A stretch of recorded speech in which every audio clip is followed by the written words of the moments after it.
நம்ம குருகுலத்தில் இருந்துட்டு இப்போ ஃபஸ்ட்டு வந்து கொனக்குச்சி பாடத்தில் குரு வணக்கம் வந்து எப்படி செய்கிறதுங்கிறது முதல் ஸ்டெப் மட்டும் இப்போ பாடமாக பார்க்கலாம். முதல் எப்போதுமே தயார் நிலையில் நம்ம வந்து கால் வந்து நம்ம ஷோல்டருக்கு ஏற்ற மாதிரி நிற்க வச்சுக்கணும். இந்த குச்சி வந்து எப்போவுமே இப்படி தான் வைக்கணும், வச்சு நின்றுக்கணும். இந்த மொத்த குச்சியிலிருந்து ஒரு ஜான் வந்து நம்ம தள்ளி தான் இந்த இடது கையில் வந்து பிடிக்கணும். பிடிச்சிட்டு தயார் நிலைக்கு போக போகிறோம். வந்து இந்த கட்டை விரல் இருக்கு இல்லைங்களா, இந்த இடது கை கட்டை விரல் வந்து இந்த குச்சியின் வந்து இப்படி அடியில் இருக்கிற மாதிரி பிடிக்கணும். பிடிச்சிட்டு இந்த கால் வந்து அதாவது வந்து வலது கால் வந்து பேக்கில் போகணும். பேக்கில் போய் இந்த முட்டி வந்து ஸ்ட்ரெயிட்டாக இருக்கணும். நிற்கும் போதே வந்து அந்த கம்பீரத்தோட நிற்கணும். நின்றுட்டு இந்த குச்சி வந்து இப்படி நீட்டுறோம். நீட்டும் போது பார்த்தீங்கன்னா இந்த முனை வந்து பார்த்தீங்கன்னா எதிரியுடைய நெத்து பாயிண்ட்டுக்கு இருக்கிற மாதிரி தான் நம்ம வந்து பண்ணணும். தயார் நிலைக்கு பண்ண போகிறோம் பாருங்கள்.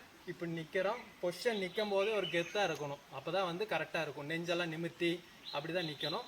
இந்த நின்றுட்டு இப்போ வந்து ஃபஸ்ட்டு முதல் ஒரு ஜம்ப் பண்ணி வந்து ஒரு சலாம் வரிசை பண்ண போகிறோம். இப்படி 1 2 3 வச்சுட்டு நிற்கிறோம். ஒரு பிச்சுபிக்கில் எடுக்கிறோம், தொடையை தட்டுறோம், பூமாதேவியும் குரு வணக்கையும் பண்ணுறோம். பின்ன வந்துட்டு அதே நிலைக்கு வந்து நிற்கிறோம். இது மட்டும் பாடம் பாருங்கள்.